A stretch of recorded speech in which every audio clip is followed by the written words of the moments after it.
Nos acompaña la maestra Jimena Palacios Uribe. Ella es conservadora restauradora, egresada de la Escuela Nacional de Conservación, Restauración y Museografía de Lina, y es maestra en Historia Moderna y Contemporánea por el Instituto de Investigaciones Dr. José María Luis Mora. Fue coordinadora del Seminario Taller de Conservación y Restauración de Instrumentos Musicales de la Escuela Nacional de Conservación, Restauración y Museografía de 2006 a 2013, en donde organizó seminarios, investigaciones y actividades de registro y documentación de diversos instrumentos musicales. Se integró al equipo de investigadores del Centro Nacional de Investigación, Documentación e Información Musical del Instituto Nacional de Bellas Artes, con el proyecto permanente de investigación y divulgación de la colección de instrumentos musicales y la curaduría de diversas exposiciones. Sus intereses están relacionados con la organología, la historia cultural y económica que involucra el uso de instrumentos musicales, así como la conservación y difusión del patrimonio musical mexicano. Bienvenida y muchas gracias.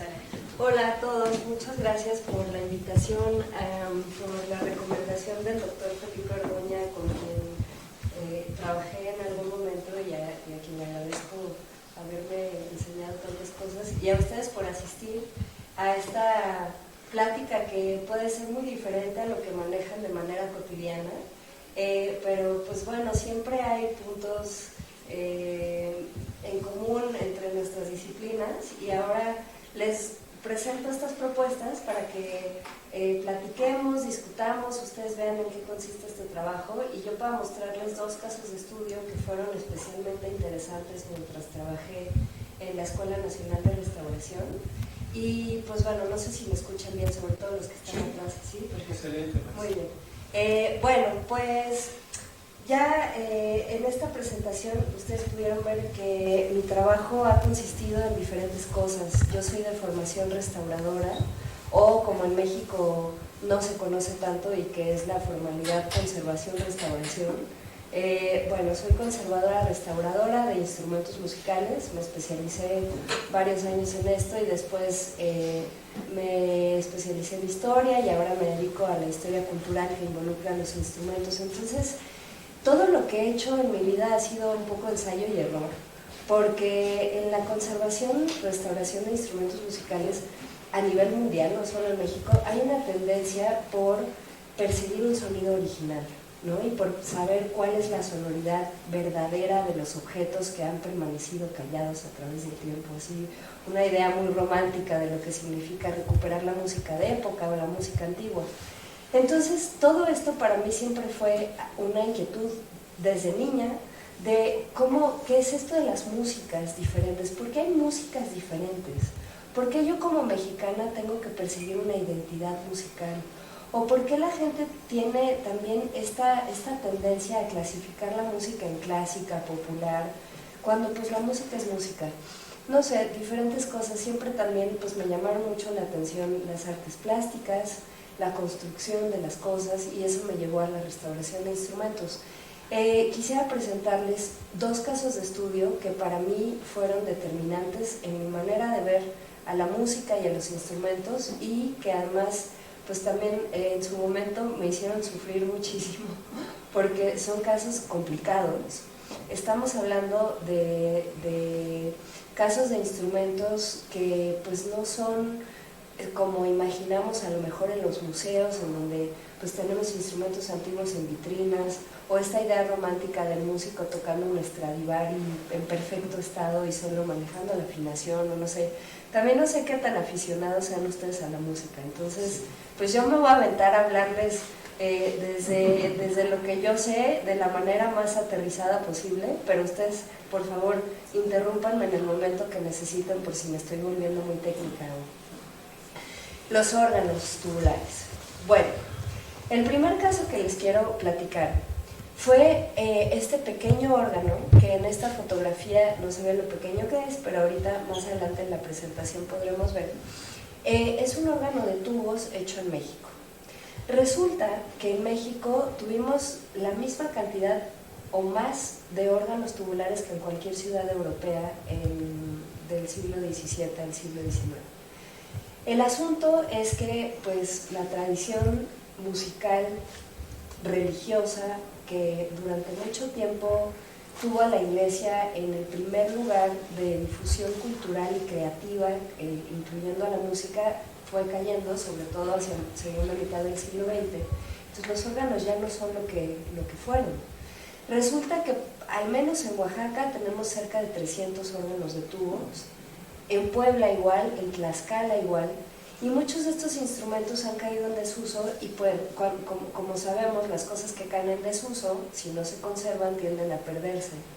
Entonces, bueno, ante también la enorme cantidad de órganos y de situaciones que tenemos y que muchos de estos instrumentos están en pueblos, en la sierra, en lugares agrestes a los que no es fácil llegar y no es fácil hacer proyectos de conservación con las comunidades, pues muchos se han perdido.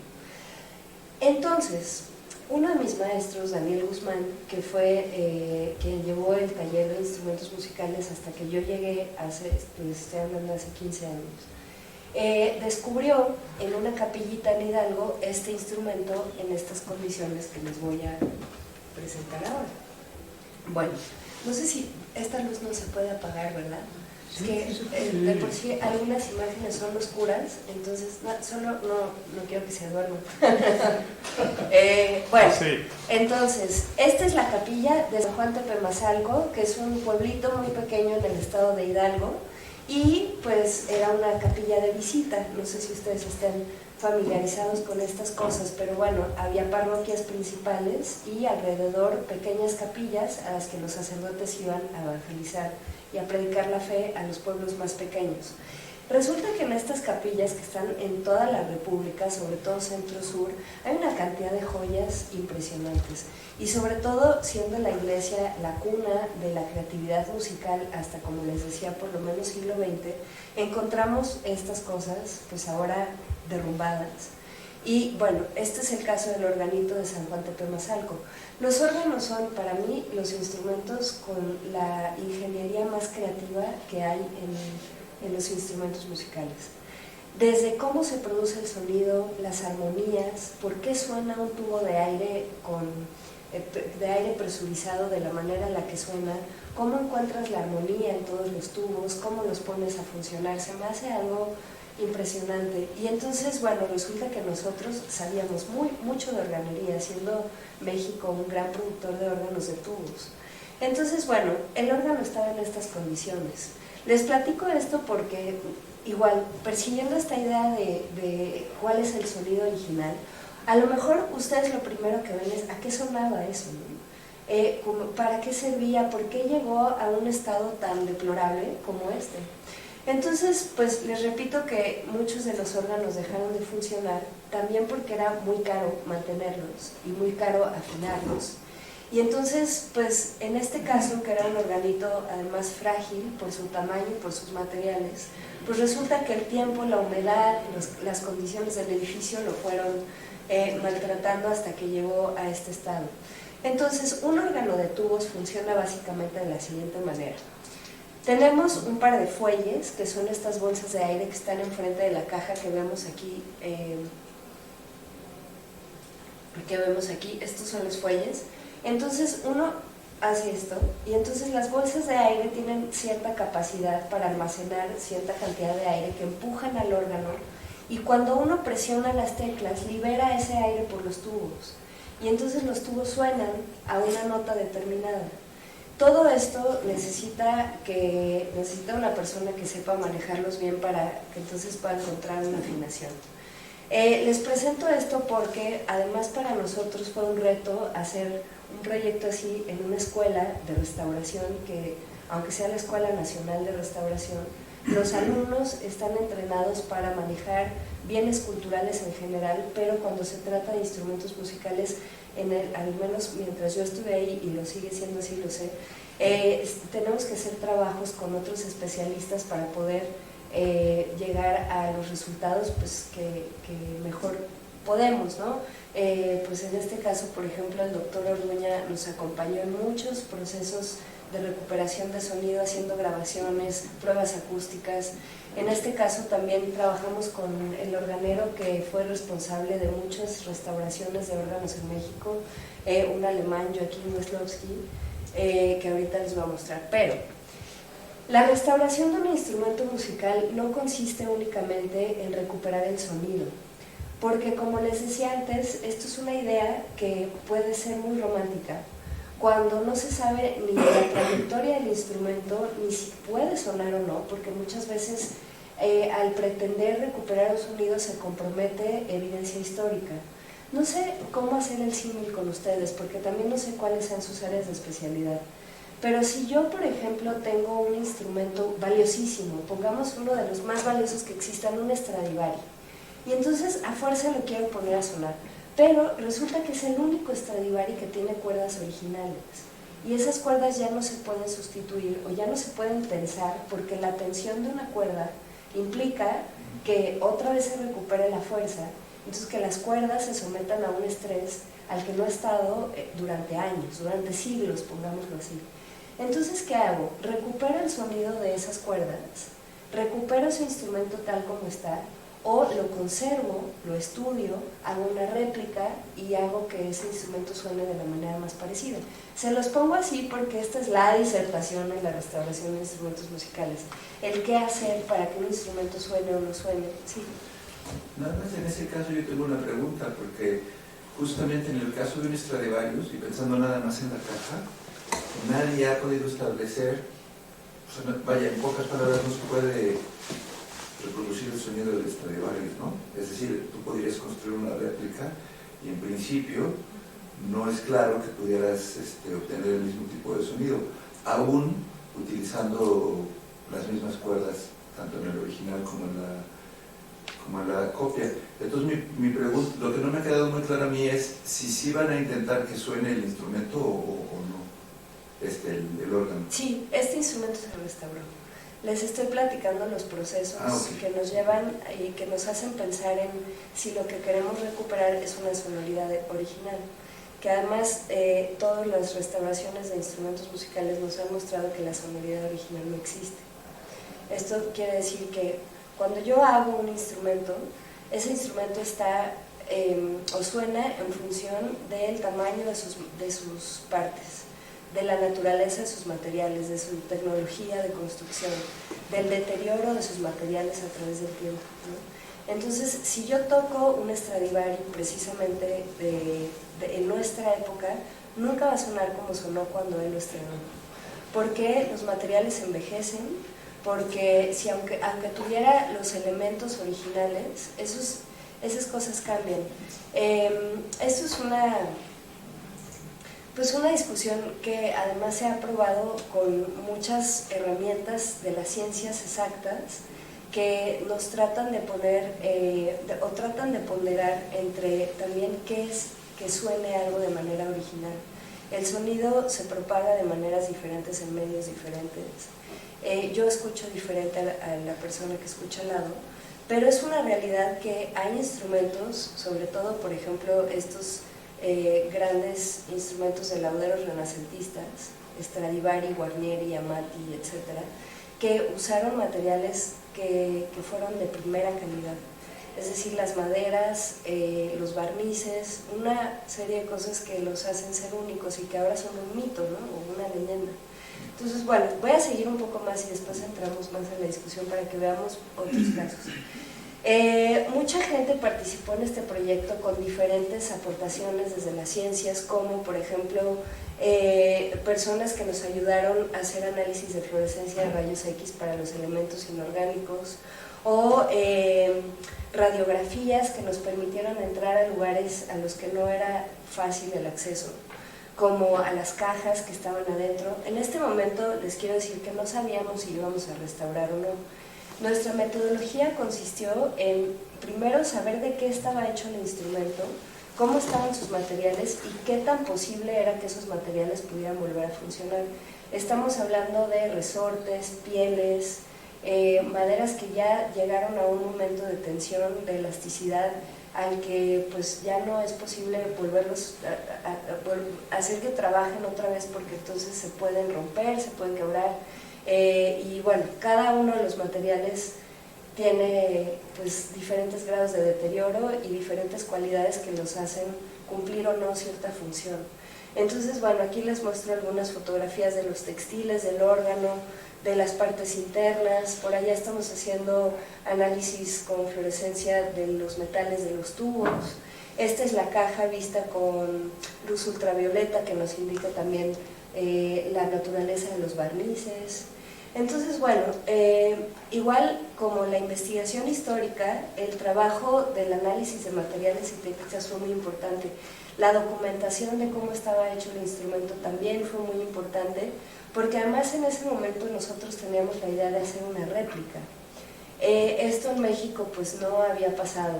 Generalmente los instrumentos pues se trabajaban como estaban, se reparaban y se ponían a funcionar, que es otra de las vertientes que hay. Ninguna es mejor que la otra, es simplemente lo que el instrumento te permite ver, te da como información, y tú puedes escoger diferentes líneas de acción. ¿Vamos bien hasta ahora? ¿Sí? Bueno, estos son otros métodos de documentación que hay, hagan de cuenta que son como planos arquitectónicos, pero para un instrumento. Tenemos plantas, cortes, vistas cenitales, que son muy importantes para que podamos documentar la intervención. Tuvimos la visita de varios especialistas en órganos en diferentes lugares del mundo, en instrumentos de teclado, que nos ayudaron a ver el instrumento con una mirada mucho más comparativa, porque son personas que han visto diferentes casos de estudio y que nos dijeron, a ver, esto que aparenta ser esta cosa es otra, ¿no? Eso también nos ayudó mucho para tomar las decisiones. Trabajamos mucho con la comunidad, porque pues estos no son instrumentos de museo aislados. Hay un verdadero esfuerzo de trabajo antropológico cuando se hacen estos estudios, porque para la comunidad su instrumento significa algo. También teníamos que ver si la comunidad iba a usarlo o no, si sabían tocarlo o no, si necesitábamos preparar a músicos para que lo pusieran a funcionar. Y bueno, con todo esto, que al final derivó en la restauración, pudimos hacer una restauración históricamente documentada. No fue solo reparar el instrumento y ponerlo a funcionar como tal. Bueno, entonces, ya que nos informamos bien de la naturaleza de los materiales, conseguimos materiales similares, ahora con pues, materiales nuevos, y pues se sustituyeron, se documentó todo lo que se quitó, se conservó. Y por ejemplo aquí están viendo la restauración de las bolsas de aire, de los fuelles. Todo esto lo hicimos con la guía del maestro Joachim Wesslowski, que es a quien ven aquí, y que hizo la restauración de varios instrumentos. Tuvimos además discusiones interesantes con él, porque es una persona dedicada a la construcción y pues a la restauración desde otro punto, no a la restauración conservativa, sino a la reparación como tal. Entonces nos decía, no, pero esto hay que tirarlo a la basura, y nosotros, no, esto es parte del instrumento original, se guarda y se documenta, se fotografía y se guarda. No, pero esto ya no sirve, y este tubo tampoco, y nosotros, no. O sea, también pues no hay proyectos que estén ya así listos para, o que te digan exactamente qué tienes que hacer. Bueno, aquí tenemos más fotos.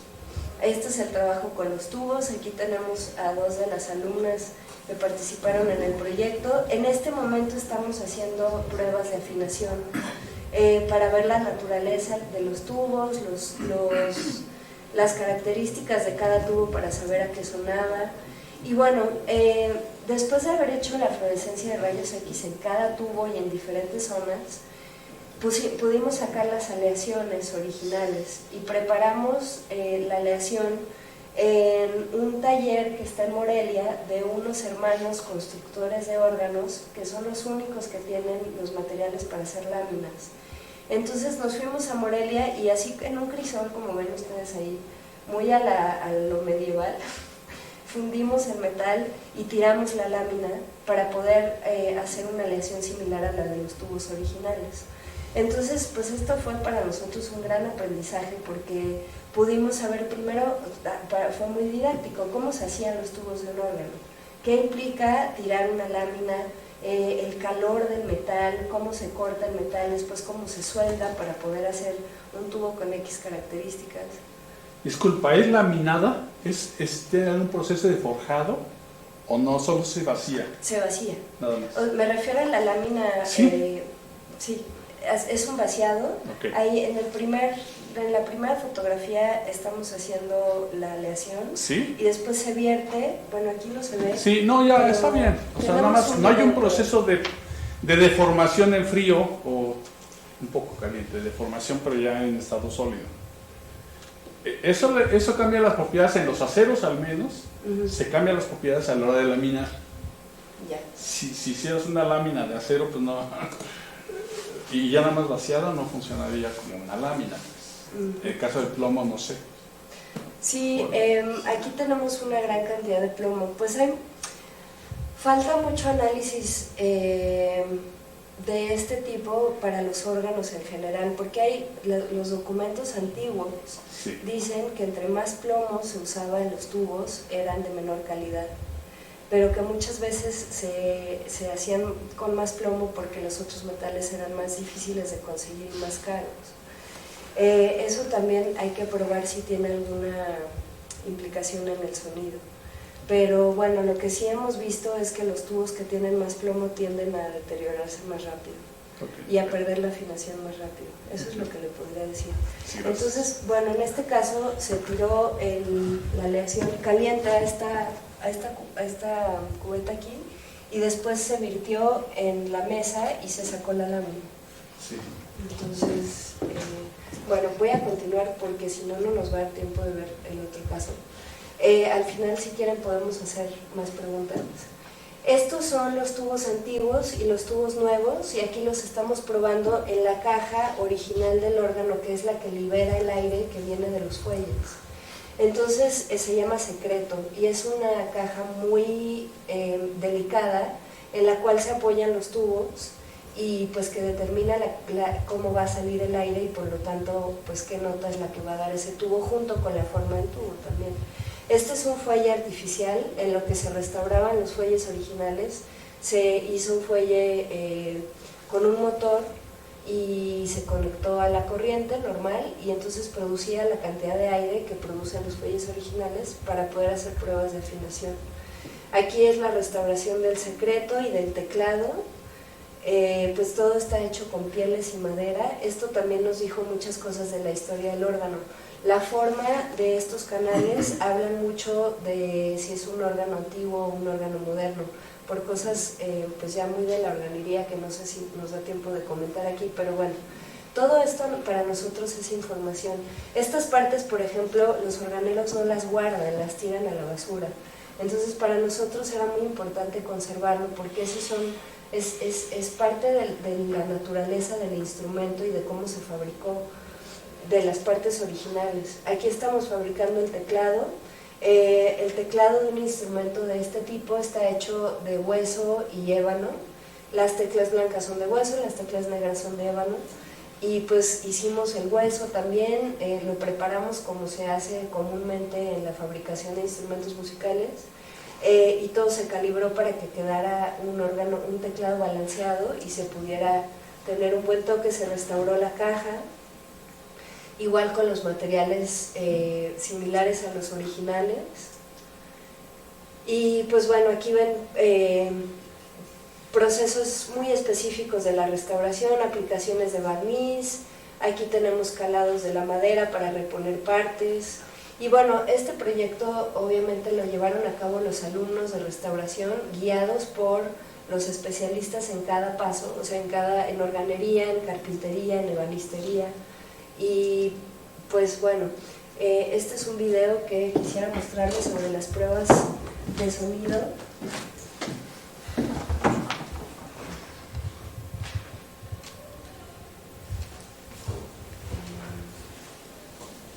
Ay, perdón, no sé cómo hacer esto.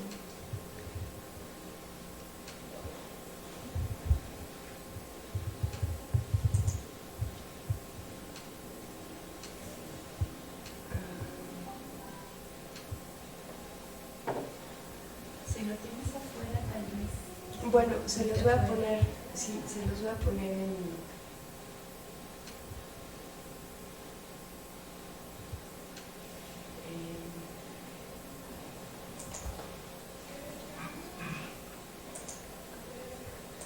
¿Cuántos años tardaron en hacer esto?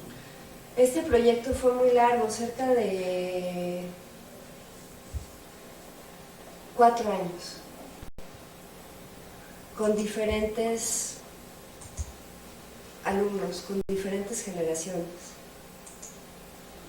Una disculpa porque no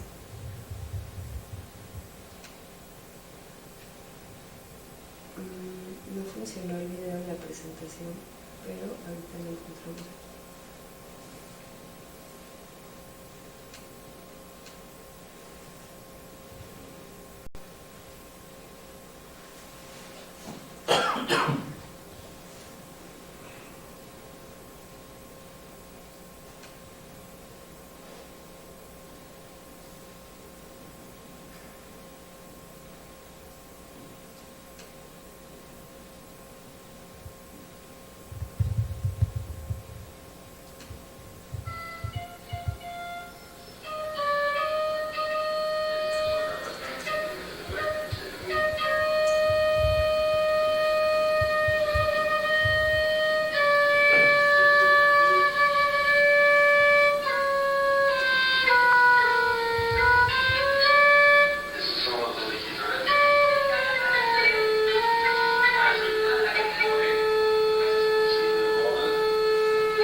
Bueno.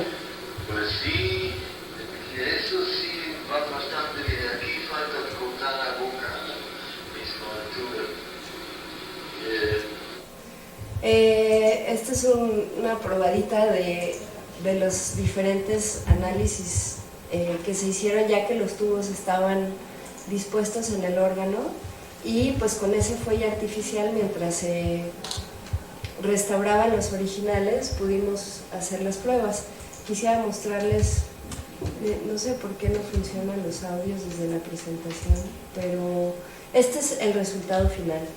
Me brinqué tal vez un año de trabajo hasta acá, pero bueno, una vez que se restauró el mueble, como vimos, los fuelles, el montaje se hizo en la capilla, y pues esta era la disposición original. Nos aseguramos de que el inmueble estuviera en mejor estado, porque si se acuerdan, en las primeras fotografías la iglesia estaba muy mal y los aplanados estaban cayendo, entonces nosotros no podíamos asegurar la conservación del órgano si la iglesia estaba en mal estado. Entonces también se hizo una restauración, y después el órgano se montó, se le hizo un mueble especial, se le hizo un mueble especial, una basecita especial, porque bueno, en la historia de los órganos resulta que este tipo de órgano era un tipo portativo, es decir, que en las procesiones salían cargándolo con una mesa que tenía 4 esquinas. 2 personas lo cargaban, o bueno, más personas lo cargaban de este lado y otras de este lado, mientras una iba accionando los fuelles. Entonces este era un órgano de ese tipo, pero lo separaron y quedó el mueble en la pared y los fuelles del otro lado. Esto nos habla mucho de la historia, y sobre todo cuando uno se dedica a la organología, es muy interesante saber que hay tantas excepciones de las reglas y que la gente busca cómo adaptar las cosas para poder satisfacer sus necesidades, ¿no? En este caso, seguramente era la única posibilidad de tener un órgano, no podían pagar algo más grande, o no podían pagar algo que a lo mejor no fuera usado o modificado. Y pues también estamos hablando de una época en la que uno no iba y compraba cosas nuevas en la tienda, ¿no? Se compraban cosas usadas, se adaptaban, se reciclaban. Y entonces, bueno, este es el resultado final. No sé si tienen algún comentario de este caso. Vamos bien de tiempo, entonces. ¿De qué época es el? Bueno, tiene diferentes épocas. Probablemente se construyó a mediados del siglo XVIII por una familia en Puebla que fue muy famosa por la construcción de estos órganos pequeños que fueron los hermanos Rodríguez. Y se modificó hacia mediados del siglo XIX para que fuera un órgano separado. Y pues además ha tenido adaptaciones a través del tiempo. Los instrumentos siempre son objetos modificados, muchas veces. O sea, a veces hay documentos que nos dice cuándo fue hecho o están firmados o traen una etiqueta, pero muchas veces están tan modificados por sus usos constantes que es difícil identificar un primer momento de construcción. Sí. Yo tengo dos preguntas. La primera es, dijiste que hay muchísimos órganos en el centro-sur de nuestro país. Entonces, la primera pregunta es ¿por qué eligieron este órgano para dedicarle tanto tiempo y tantos recursos, ¿no? O sea, ¿qué es lo que les llamó la atención de este instrumento? Y la segunda es ¿cómo escogieron una afinación y qué afinación tiene? Porque, digamos, hablabas de los tubos originales, me imagino que con eso simplemente podrían elegir la afinación, pero entonces podrían decir también cómo está afinado el instrumento o cómo estaba más o menos afinado originalmente, ¿no? Sí, sí, eso fue un trabajo que implicó hacer la prueba en cada tubo y además probar el instrumento una vez que se habían replicado todos los tubos. Está en un temperamento mesotónico y además tiene una modificación muy extraña porque la primera octava no es completa, ni es una octava corta, es una octava tendida. Eso quiere decir que si yo me voy, las octavas cortas son do, fa, no son do, re, mi, fa, sol, y eso me permite hacer un acorde especial. Entonces, en este caso, en donde son octavas tendidas, es una mezcla entre octava completa y octava corta. Entonces, eso hace que el instrumento no tenga una octava, pues, razonable para la música. ¿En octava corta te refieres a que no tiene todas las 12 notas? No tiene las 12 notas. La octava completa tiene las 12 notas, la octava tendida puede tener entre 8 y 9, dependiendo de lo que el organero haya decidido. Y la octava corta se brinca, bueno, es la primera cuarta. Y me imagino que esa es la mano izquierda, ¿no? Es la mano izquierda. Okay. Esto es una tendencia en los instrumentos de teclado que resulta ser antigua, porque el registro grave se acrecenta con el tiempo. Porque antes, bueno, los repertorios no necesitaban de un registro tan amplio como se dio hacia finales del siglo XVIII o siglo XIX, en donde la música se fue haciendo más rica, se mezclaron otras técnicas y pues los teclados se hicieron mucho más grandes, hasta llegar a un piano de 88 teclas en el siglo XIX con Erard y Hertz y todo esto. Pero hay muchos instrumentos de tecla de esta época que tienen octava corta en el registro más grave, es normal. Y además creemos que este órgano pudo haber sido de un convento por el tamaño del teclado. Bueno, en cuanto a la afinación, pues sí, ya que tuvimos todos los tubos recuperados, pues sí, pudimos hacer pruebas primero la entonación y después la afinación. La entonación quiere decir determinar las notas en cada tubo y la afinación pues que eso suene armónico, ¿no? Entonces, también pues hasta que estuvieron restaurados los fuelles pudimos saber a qué presión, porque si tú elevas la presión cambias la afinación, cambias la entonación. Si la presión está en 60, por ejemplo, que es, al final a nosotros nos convino usar 65 porque 60 era muy bajo y 70 sonaba carrito de camotes, entonces ya era demasiado. Sí, pero justo lo que estás diciendo, cuando pusiste la prueba donde si se escucha el audio, cuando tocan acordes, a mí ese acorde o sea, para un oído moderno me suena desafinado. Sí. Entonces mi pregunta es, o sea, eso evidentemente es intencional, pero digo, obedece a que es un temperamento distinto. Porque aquí no se había afinado. Aquí estamos haciendo pruebas. Lo que pasa es que aquí no estaban listos los fuelles, este es un motor provisional y aquí si ves solo están los tubos de la fachada. También te iba a decir, porque ahí no están ¿cómo se llama? Dando los fuelles, eso es un... No, estas son pruebas. Aquí ya teníamos el teclado, los tubos de la fachada, que son en este caso tenemos un registro de 4 pies en la fachada. Los órganos antiguos se medían en pies. Los órganos pues, de iglesia tenían un registro grave de 8 pies, que digamos que es el doble de esto.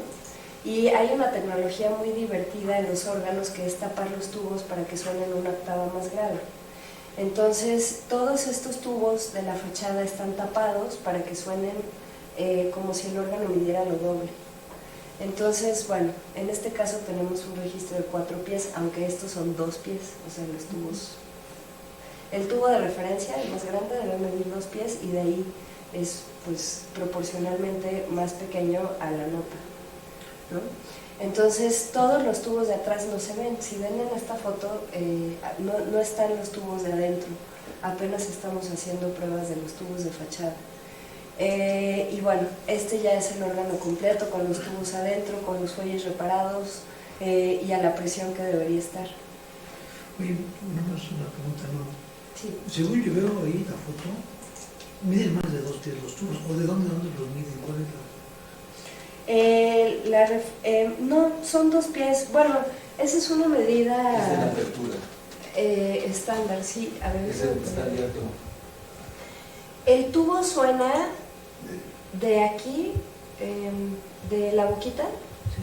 hacia arriba. Ah, Esto es el pie del tubo y no suena, es solo un apoyo. Es como si uno tiene, pues no sé, voy a decir algo azaroso, como una guitarra.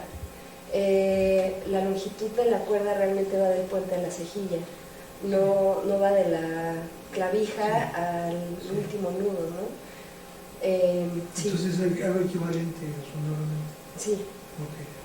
Entonces, ¿el pie de dónde se mide? O sea, cuando dices de 2 pies, yo me imagino que 2 pies como longitud, o 2 pies significa 2 apoyos, ¿o qué? ¿Qué significa 2 pies? Cuando digo pies, que el tubo mide 2 pies, 8 pies, etcétera, es la longitud del tubo sonoro. Cuando digo el pie del tubo es la base. Sí.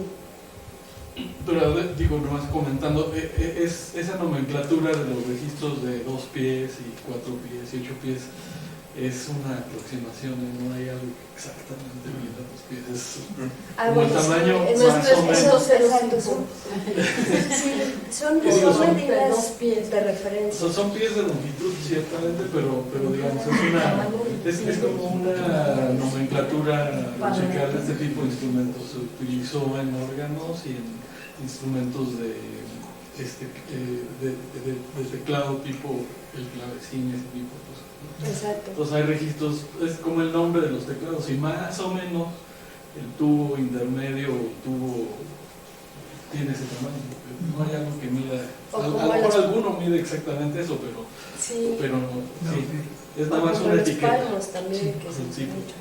Perdón, Los palmos, que también fue una medida que se usó mucho Ajá. para instrumentos pues en España y en Hispanoamérica. En los órganos, en instrumentos de cuerda o en otro tipo de instrumentos de metal, pero no en órganos, sino de aliento. Ajá. Gracias. Sí. O sea, no es un pie en la medida imperial. Sí. sí, pero es un más o menos, o sea, el tubo más grande más o menos mide 2 pies de esos 31 centímetros, o sea, de 12 pulgadas. Bueno, pasamos al siguiente caso rápido, si nos da tiempo. Sí. Bueno, y el siguiente caso es del mismo lugar.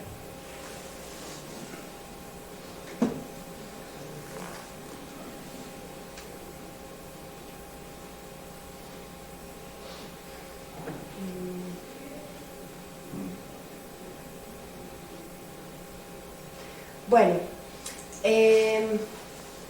este es un caso que en lo particular me interesaba a mí muchísimo porque Estaba en la capilla, se trata de estos dos instrumentos que ven aquí, y que en el momento en el que se trabajó el órgano, pues se tomaron en cuenta como parte de la música de la capilla, pero no se podían trabajar al mismo tiempo. Entonces pues los pusimos en espera algunos años y después nos enfocamos a su conservación, pero son dos instrumentos muy particulares que se llaman oficleidos y que fueron muy populares en los ejércitos franceses y belgas en el siglo XIX, que heredamos en las bandas militares y en las bandas civiles de México, pero de los cuales se conservan muy pocos.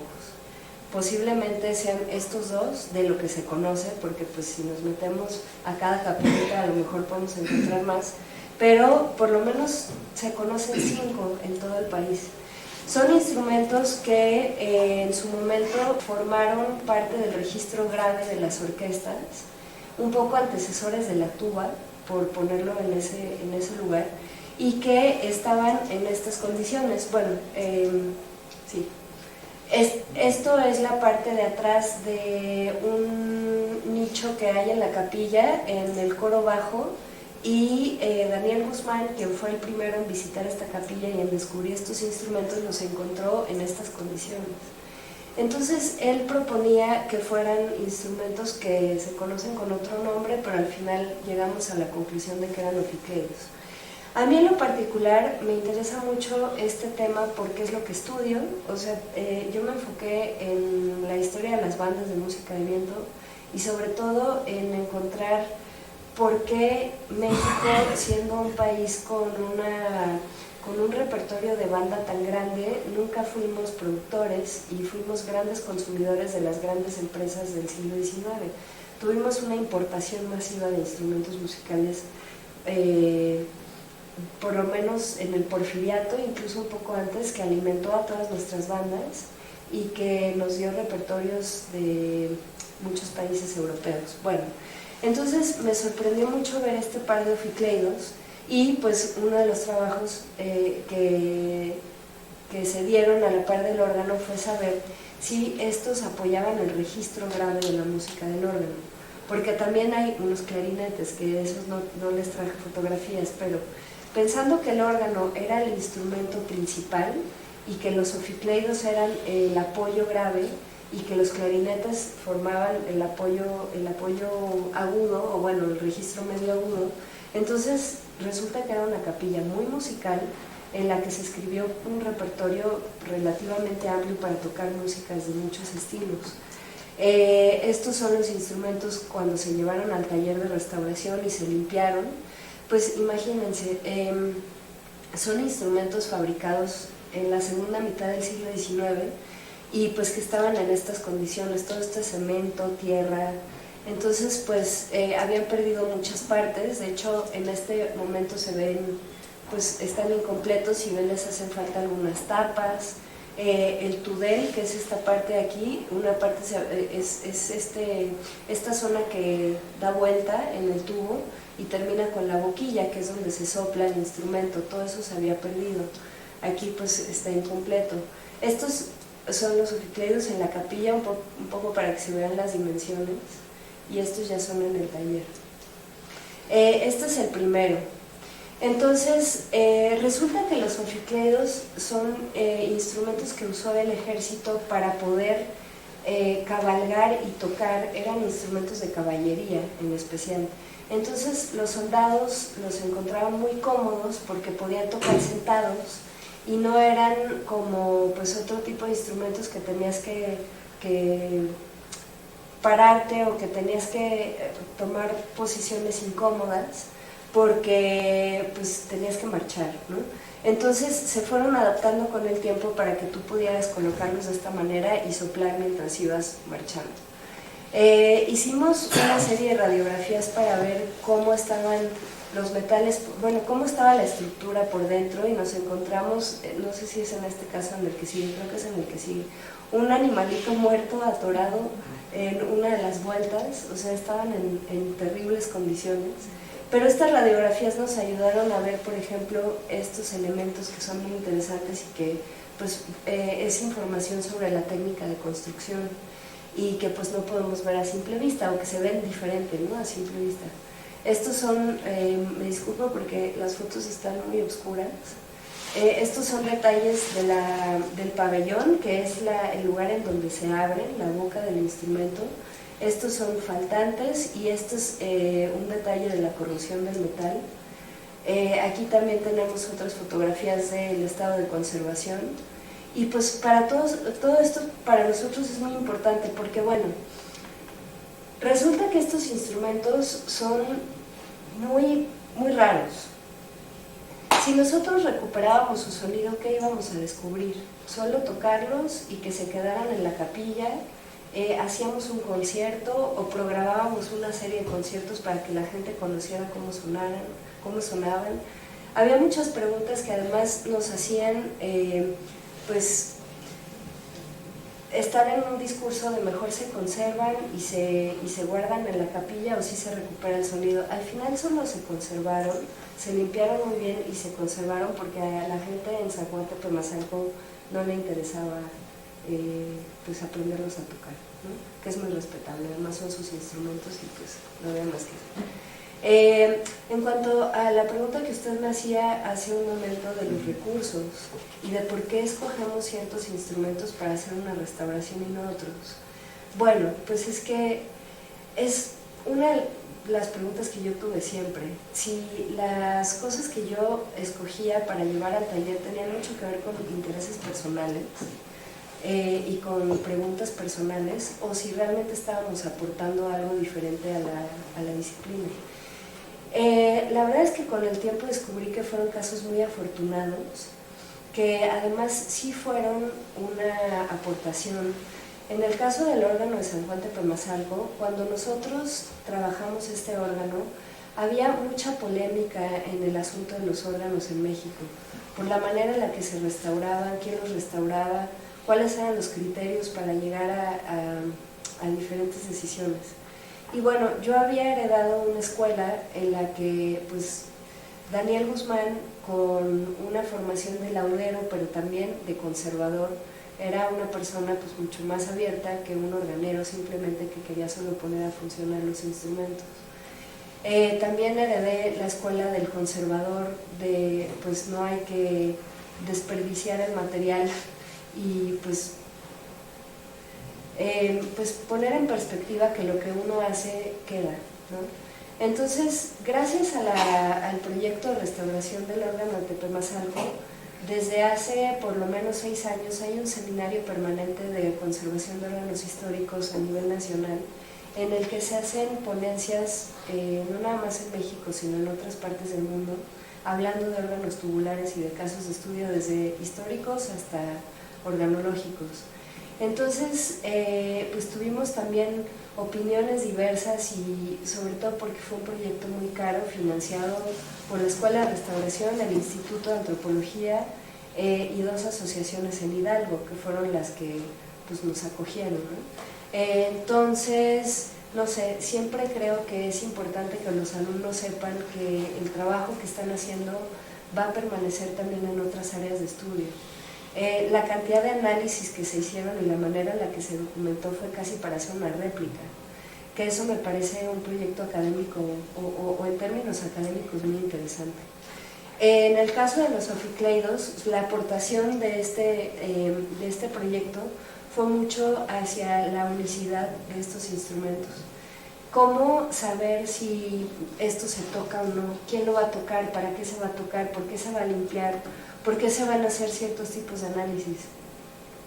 Entonces, bueno, igual la documentación fue exhaustiva. Como restauradores ellos tienen la posibilidad de hacer lo que ellos quieran. O sea, si ellos tienen una idea de por qué no analizamos y aplicamos este examen y tal, la escuela nos da los recursos como para poder hacerlo. Estos son análisis de fluorescencia de rayos X que se hicieron en las láminas para mostrarnos, estas ya son las gráficas finales, para mostrarnos la cantidad y análisis cuantitativos y cualitativos de los metales. Entonces, con esto también pudimos determinar cuáles eran las mejores maneras para hacer la limpieza y la conservación. Estos estudios se hicieron en las láminas del cuerpo de los instrumentos, en los ensambles, en las tapas, en las zapatillas, las que tapan cada orificio, en las palas, que son los ejes que lleva cada tapa al lugar en donde presiona uno para que se abra o cierre, en los parches, que pues generalmente estos instrumentos se reparan en el tiempo, la gente no los tira y bueno sí, pero si se puede reparar el hoyito que se le hizo por X razón, se pone una soldadura y eso les llamamos parches, y también se estudiaron las soldaduras, generalmente originales, y lo mismo se hizo en el segundo instrumento. Aquí está el pobre animalito que les decía. Se quedó atrapado. Era como un bebé tlacuache.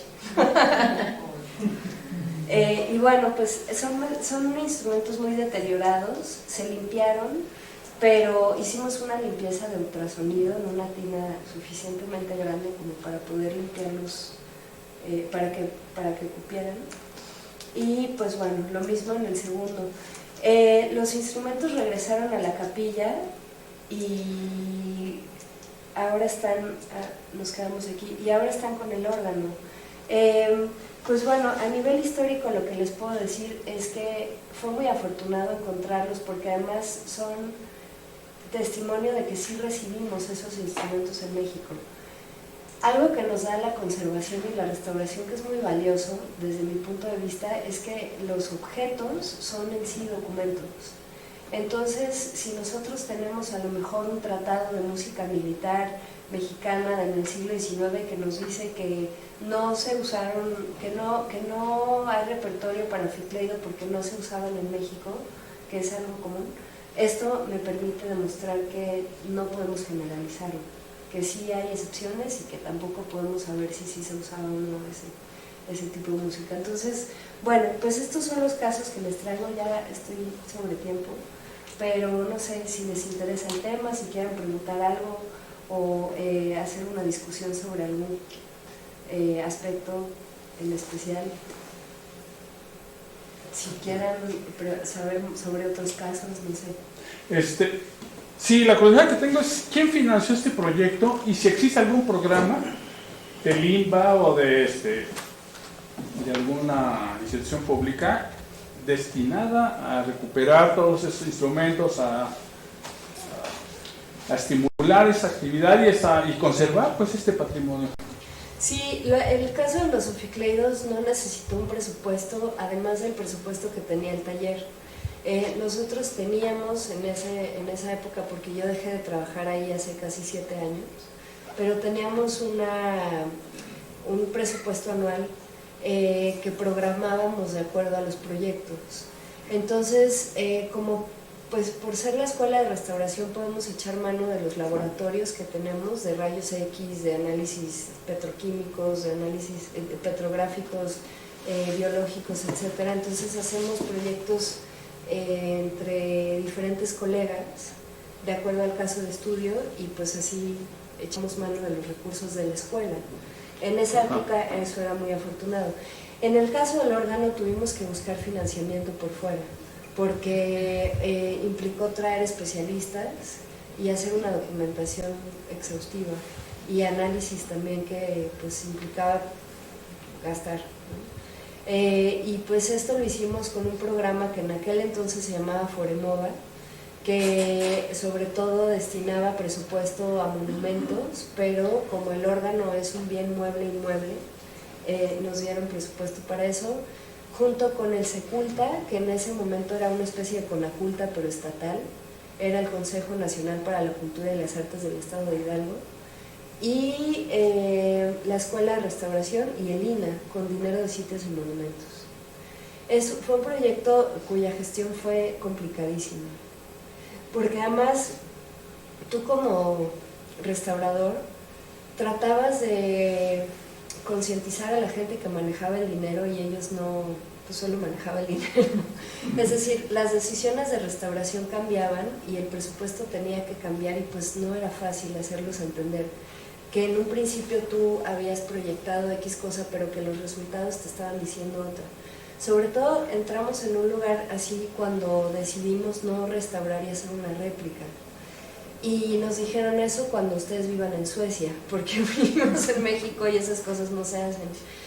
Y peleamos mucho para que los fundamentos académicos fueran los que dirigieran el proyecto y no los económicos. Entonces hubo un momento de quiebre en el que dijimos, a ver, ¿realmente podemos restaurar o no?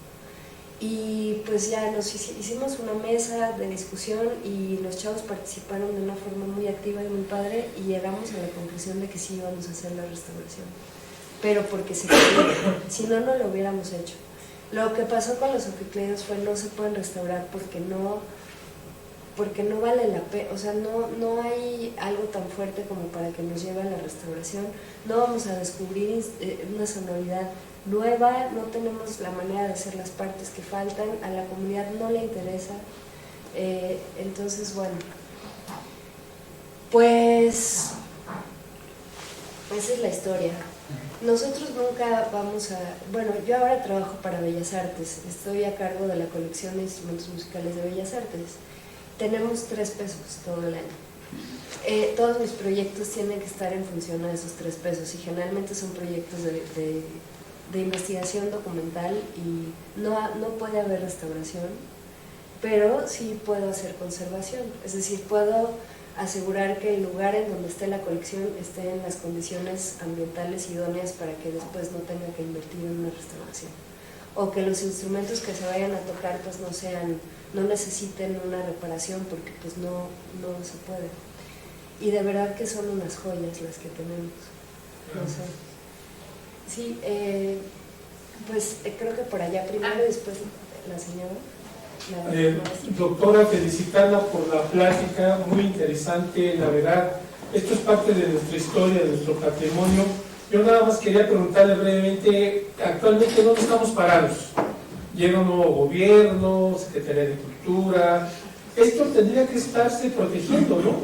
No sé cuántos árboles hay actualmente en nuestro país, yo le pregunto, doctora, porque esto la verdad habla parte de nuestra historia. Yo sabía, por ejemplo, que en el caso de Puebla o Morelia, que está el Conservatorio de las Rosas, tiene mucho que ver los órganos, y en el caso de Puebla con las iglesias, y forma parte de nuestra historia, de nuestra conciencia, y no puede ser que las autoridades te digan que esto no sirve, no funciona. Por favor, es tener la mente nublada. Esto es parte de una historia, de una tradición, tú mismo nos lo has dicho. Felicitaciones. Gracias, maestra. Gracias. Pues es que no sé, creo que todo depende de la iniciativa que tenga uno para buscar que sus proyectos salgan adelante y de que la institución te respalde, al menos anímicamente. Porque nosotros, al menos yo en el INBA, en general el Centro de Investigación de Música, para el que trabajo, el Centro Nacional de Investigación, Documentación e Información Musical, tiene un presupuesto de 200,000 pesos al año para todo lo que tiene que hacer. Esto implica publicaciones, congresos, etcétera, etcétera. Lo mío es el final de la cadena alimenticia. Entonces, lo que yo hago es, bueno, tenemos estas posibilidades. Hay que procurar hacer lo mínimo indispensable para que la colección esté en buenas condiciones. Si es un lujo hacer la restauración, pues entonces esperamos un poco y si salen preguntas de investigación suficientemente pues interesantes o pertinentes como para que se haga, pues buscamos un financiamiento aparte. Yo he logrado para exposiciones sobre todo buscar financiamientos privados, pero pues ya no lo hago porque pues no sé, las gestiones cambian y yo también estoy mucho en función de lo que mis jefes quieran y de sus proyectos. Lo que ahorita tengo muy claro es que esa colección tiene que difundirse, entonces lo que hago es difundirla a través de plataformas virtuales, redes sociales, que la gente venga, los toque, los pruebe. Tenemos una colección padrísima de instrumentos de cuerda, de percusión. Entonces trabajamos con los alumnos de la Superior de Música, hacemos videos, documentales. Yo ahorita tengo la fortuna de trabajar con la colección privada de Carlos Chávez. Entonces estoy haciendo el catálogo de los instrumentos de Chávez y eso a mí me da la oportunidad de sacar más información, o sea, que la gente conozca un catálogo de la colección me da chance de que los investigadores tengan más elementos para hacer investigación. O sea, crear herramientas de divulgación, eso es para mí mi prioridad. Nunca vamos a tener suficientes recursos, eso es lo que yo pienso. Siempre vamos a pelear un poco con pared porque los gestores no son precisamente los más conscientes en el asunto ni cultural ni científico, ¿no? O sea, creo que mucho es un trabajo constante y disciplinado de nosotros de no bajar la guardia y no perder la esperanza de que esto tiene lugar. Yo soy organóloga. La gente no ve que esto funciona, que esto sirva para algo, ¿no? O sea, es como, ay, pues está padre tu hobby. Pero, pues no, yo no lo veo así. Voy a otros países y es algo cotidiano. Hay museos de música en donde la gente va y prueba los instrumentos y ve que la cultura musical es pertinente, que tiene un espacio, que tiene un presupuesto y que es un presupuesto serio, ¿no? Constante. Y yo lo veo y es para mí también como gasolina y me hace sentir que sí está bien. Y por acá había otra pregunta. Esa documentación que dices que se hizo histórica, ¿dónde quedó?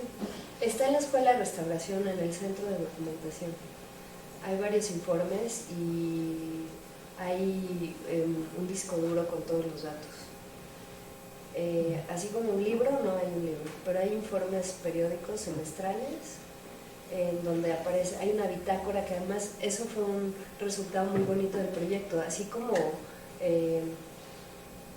pues como en un proyecto de construcción teníamos una bitácora diaria en donde los chavos escribían todas sus experiencias y algo muy cotidiano, que eso para mí es un tipo de documentación pues muy importante, que no sea a lo mejor algo tan trabajado como si se hiciera un artículo indexado, ¿no?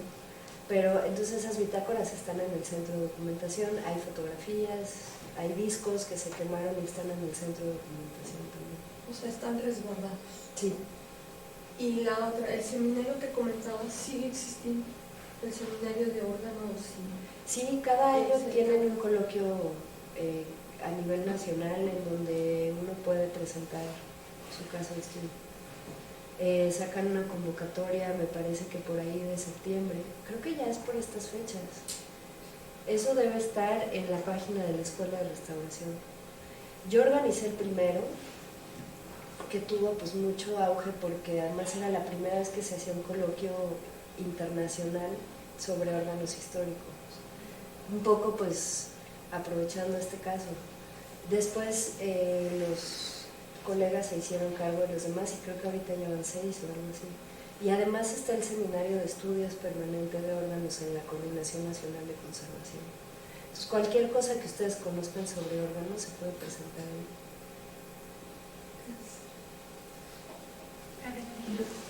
Tomando en cuenta que si tuvieras recursos financieros y humanos, se podría pensar en que puedes recuperar los órganos que existen, los demás órganos que existen, los grandes, me refiero a los grandes, ¿no? De las iglesias. Pues sí. También. Sería lo ideal que tuviéramos un presupuesto para eso.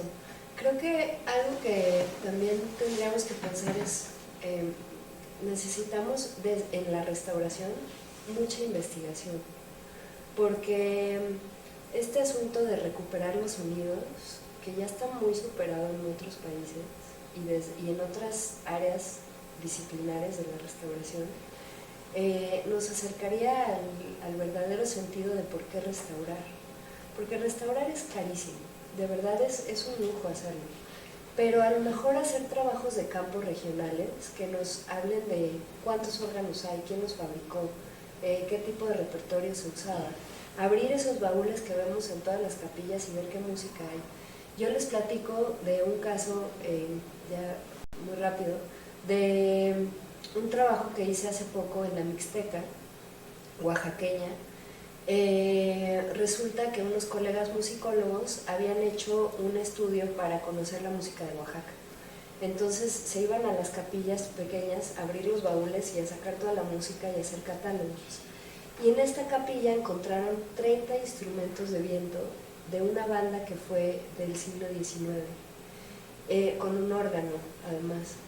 Entonces, eso nos habla de muchas cosas. Primero, que en México la música sale a borbotones por donde uno quiera, ¿no? Y la otra es que esta es una comunidad pequeña, alejada, que estaba tocando música escrita en Viena por lo menos 2 años antes. Y les estoy hablando de la Sierra Mixteca en 1890. Con instrumentos europeos, porque estos instrumentos no fueron fabricados en México. Importaron los instrumentos para abastecer a las bandas en Oaxaca, les dieron repertorio, ellos mismos transcribían el repertorio y tocaban valses, polcas, chotices, música de salón francesa, música mexicana o composiciones mexicanas. No sabemos nada. Entonces muchas veces cuando hablamos de restaurar es, bueno, vamos a restaurar para recuperar un sonido que signifique qué o que se toque qué. Y pues esto existe en la música en general. Redescubrir significa reconstruir, reinterpretar. Entonces yo sería feliz de tener un presupuesto anual de 3 millones de pesos que me permitiera hacer viajes de campo y saber qué hay. Pero... Oye, no es una... Ya hablas tú de que reconstruyeron, se puede tocar el órgano. ¿Y qué va a pasar de aquí en adelante? ¿Ahí se va a dejar, que el pueblo lo cuide? ¿El organista que se encargue de barnizarlo, limpiarlo todos los días? No hay organista. ¿Qué pasa? Pues mire, esa es una pregunta. Pues sí, nosotros fuimos muy afortunados porque tuvimos un trabajo con la comunidad y porque sí había chavos interesados que no son organistas pero pianistas. Tampoco es un órgano que necesite tanto. No es necesario estudiar una licenciatura en órgano para tocar este instrumento en particular. Entonces hubo gente que lo tocó. Yo sé, porque además yo salí de la escuela, que las chicas que se quedaron a cargo iban a hacer revisiones y iban a hacer mantenimiento. Pero la verdad es que después ya está mucho en la comunidad. En que ellos reporten, en que ellos se mantengan activos y en que busquen cómo cuidar su patrimonio. Y si no, se pierde. Y pues sí, se pierde y se pierde. Porque estaba perdido, ¿no? Ahorita no, bueno, ahorita no está perdido porque además yo sé que se hacen conciertos de vez en cuando. Pero está el caso de los órganos de Oaxaca, en donde muchos, bueno, no hablo específicamente del Yoyo, del Instituto de Órganos Históricos de Oaxaca, porque ellos hacen conciertos, pero otros órganos que se han restaurado y se han olvidado. Porque un instrumento necesita mantenimiento. Sí. Y además no necesita, o sea, yo no puedo ir a hacer el mantenimiento del órgano, necesito llevar al organero conmigo. Sí. Porque yo soy gestora y yo soy conservadora, pero no soy laudera, ni pretendo serlo, para eso le llamo a mis maestros lauderos. Yo tengo maestros por todas partes. Bueno, pero hay un plan, en ese caso tú dijiste ahorita, según entendí, que los que se quedaron en tu lugar van a hacer esos mantenimientos, ese tipo de cosas. Claro. O sea, hay un plan de mantenimiento. Sí, en nuestros proyectos sí hubo un plan de mantenimiento. Bueno, hasta que yo estuve lo hubo, pero no es el caso general. Sí, eso. Creo que hay un programa, o había un programa de restauración de órganos. Y yo asistí, por ejemplo, a Irapuato, ya estaba sonando el órgano de la iglesia, y hay gente que lo toca, más muy bonito. Y parece que había un programa para que restauraran los demás y que los tocaran ahí. Y a mí me tocó ese caso muy bonito. Y te quería hacer otra pregunta. Algo comentaste que tenían un museo de plantas, pues algo comentaste así. ¿Tienen ustedes las plantas? O sea, ¿saben de qué madera se hacen? Ok. No, pues todo eso lo hacemos con colegas. Nosotros trabajamos en algún momento con la UAM, con Alejandra Quintanar, que nos hacía la identificación, porque además hay que hacer un trabajo de conciencia entre las disciplinas, porque si yo voy al INIFAP, por ejemplo, y les doy una muestra, me dicen que es esta porquería, o sea, yo no te puedo identificar una especie con esto, tráeme un bloque, ¿no? Sí, y digo, no, yo no le puedo sacar un bloque a un instrumento histórico. Entonces, con el tiempo te vas haciendo de conciencia, y les das tus 3 milímetros de muestra y con eso pues les pides que hagan milagros, porque pues también... Entonces, trabajamos mucho con la UAM, que tiene un catálogo enorme y una experiencia riquísima en identificación de maderas. Alguna vez trabajé con el INIFAP, que no me fue muy bien porque me pedían demasiado material. Trabajamos con la UNAM, trabajamos con la Escuela de Restauración, que tiene especialistas en identificación de materiales también. Trabajamos con gente que estudia plagas, que fabrica pesticidas que no le hacen daño ni al bien cultural ni a uno, o sea, hay de todo. Pero pues yo al menos tengo, pues digamos, mi círculo de personas con las que sé que puedo trabajar y que no hay un riesgo ni para el bien cultural ni para mí, pero así que nosotros tengamos un lugar en especial, no. Los chavos tienen un entrenamiento muy general de anatomía de la madera, porque además ven muchos materiales orgánicos a lo largo de la carrera. La carrera de restauración es muy pesada, es muy rica también, pero es una combinación entre ciencias exactas y humanidades, y está también un poco, o sea, por ponerlo así de una forma muy parca, ¿no? Pero también llevan materias de historia, biología, química, física aplicada a los bienes culturales. Yo fui de las generaciones afortunadas en las que eran 10 semestres, mucho tiempo pasábamos la vida en la escuela y trabajando en comunidades, viajábamos mucho porque todavía se podía viajar mucho, una por seguridad y otra por presupuestos. Entonces conocimos muchos casos interesantes. Bueno, ya me largué con esta respuesta. Muchas gracias.